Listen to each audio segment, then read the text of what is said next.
Hello everyone, welcome back to the channel. आज का हमारा फर्स्ट क्वेश्चन है the process of learning by watching and imitating behaviour of others is refers to as classical conditioning, operant conditioning, insight learning, observational learning.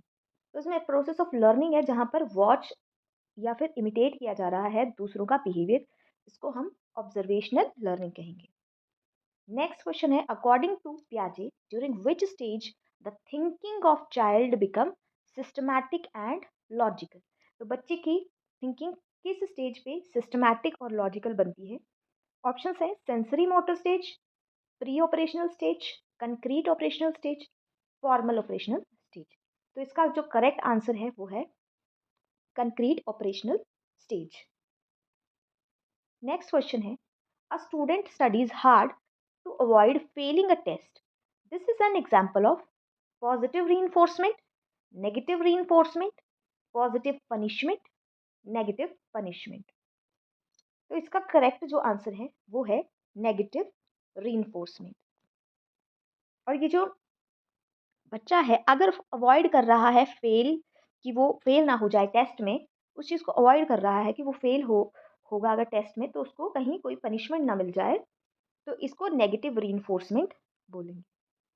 जबकि अगर negative reinforcement क्या होती है, जब जब कोई बच्चा कोई ऐसा बिहेवियर शो करता है जो कि हमें फ्यूचर में उसमें नहीं चाहिए, तो टीचर जो है उसको ऐसी रीइंफोर्स करेगा कि वो बिहेवियर वहीं पर जो है सप्रेस हो जाए, रुक जाए, फर्दर देखने को ना मिले। जबकि पॉजिटिव रीइंफोर्समेंट ऐसी रीइंफोर्समेंट है जहाँ पर कोई बिहेवियर बच्चा शो कर रहा है और वो बिहेवियर हमें फ्यूचर में भी उसमें चाहिए, तो हम उसको पॉजिटिव रीइंफोर्समेंट देते हैं।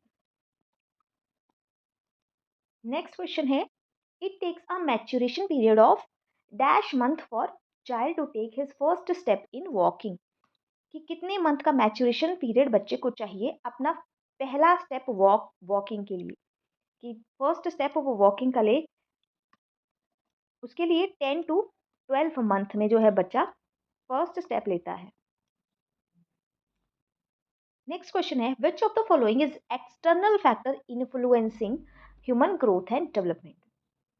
Intelligence, age, emotions, economic and social conditions. तो जो इंटेलिजेंस है, एज है, इमोशंस है, ये सारे के सारे तो इंटरनल हैं, जबकि economic conditions and social conditions are external factors जो कि ह्यूमन ग्रोथ एंड डेवलपमेंट को अफेक्ट करते हैं। नेक्स्ट क्वेश्चन है अकॉर्डिंग टू पियाजे an individual passes through dash stages of development, 6, 4, 5, 3। तो पियाजे के अकॉर्डिंग कॉग्निटिव डेवलपमेंट की 4 स्टेजेस हैं। फर्स्ट स्टेज है सेंसरी मोटर स्टेज, जो कि 0 to 2 years। नेक्स्ट स्टेज होती है pre operational, 2 to 7 years।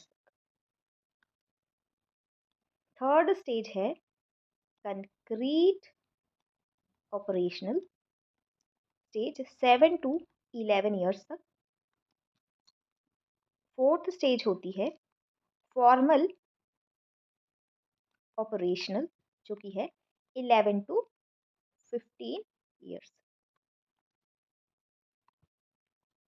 Next question है army alpha test of intelligence is type of individual verbal test, individual performance test, group verbal test, group performance test. तो ये army alpha test जो है ये group verbal test है।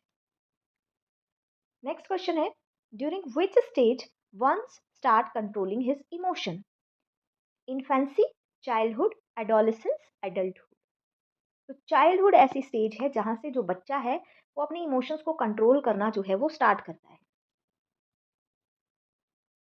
Next question है who devised the concept of intelligence quotient? Sheldon, Williamston, Guilford, none of the above. तो इसका जो करेक्ट आंसर है वो है विलियम स्टर्न। अकॉर्डिंग टू पियाजे formal operational stage appears between the age of. तो फॉर्मल ऑपरेशनल स्टेज ये हमने पीछे कर लिया है कि ये 11 to 15 ईयर्स की एज तक अपीयर होगी। In classical conditioning theory, neutral stimulus become a conditioned stimulus through reinforcement, observational learning, punishment associated with unconditioned. तो जो न्यूट्रल स्टिमुलस है वो कंडीशनड स्टिमुलस तब बनता है जब उसे एसोसिएट किया जाता है with unconditioned stimulus. Next question है, a rat learn to press a lever in order to receive food. This is an example of classical conditioning, operant conditioning, observational learning या फिर इनसाइट लर्निंग। तो ये operant conditioning का example है।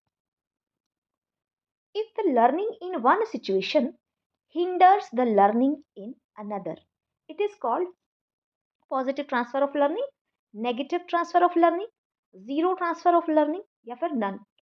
तो ये है नेगेटिव ट्रांसफर ऑफ लर्निंग। अब पॉजिटिव ट्रांसफर ऑफ लर्निंग में क्या होता है कि बच्चे ने कोई कंसेप्ट पहले पढ़ रखा है और अब वो जब नया कुछ कंसेप्ट पढ़ रहा है तो वो पहले वाला कंसेप्ट जो है उसको लर्निंग में हेल्प कर रहा है, तो वो पॉजिटिव ट्रांसफर ऑफ लर्निंग होता है। नेगेटिव ट्रांसफर ऑफ लर्निंग क्या होता है कि बच्चे ने कोई कंसेप्ट पहले पढ़ा है और जब वो कुछ नया कंसेप्ट पढ़ रहा है तो वो कंसेप्ट जो है वो पहले वाला कंसेप्ट जो है कोई प्रॉब्लम क्रिएट कर रहा है, कोई हिंड्रेंस क्रिएट कर रहा है न्यू कंसेप्ट को लर्न करने में, तो वो हो गया नेगेटिव ट्रांसफर ऑफ लर्निंग। अब zero transfer of learning, zero transfer of learning क्या होता है, जब बच्चे ने कोई चीज़ पहले पढ़ रखी है और जब वो नई चीज़ पढ़ रहा है तो उसका पुरानी चीज़ का कोई भी इम्पैक्ट नहीं देखने को मिल रहा है, कोई भी जो है नेगेटिव या पॉजिटिव इम्पैक्ट जो है अगर नहीं देखने को मिल रहा है तो वो है ज़ीरो ट्रांसफ़र ऑफ लर्निंग। तो ये हमारे पास तीन तीन टाइप की ट्रांसफ़र ऑफ लर्निंग आ जाती है। नेक्स्ट क्वेश्चन है, which of the following stage is known as stage of stress and strain, या फिर इसको और बोलते हैं stage of stress and storm. तो ये स्टेज होती है एडोलेसेंस, जहाँ पर जिसे period of stress and strain या स्ट्रेस एंड स्टॉर्म कहा जाता है। नेक्स्ट क्वेश्चन है, gifted children perform difficult mental task, learn slowly, have less vocab, all of the above. तो स्लोली तो गिफ्टेड लर्नर्स लर्न नहीं करते हैं, उनके पास अच्छी वोकैब भी होती है, तो ये ऑल तो नहीं होगा, लेकिन हाँ डिफिकल्ट मेंटल टास्क वो परफॉर्म कर सकते हैं। तो इसका जो करेक्ट आंसर है वो फर्स्ट है।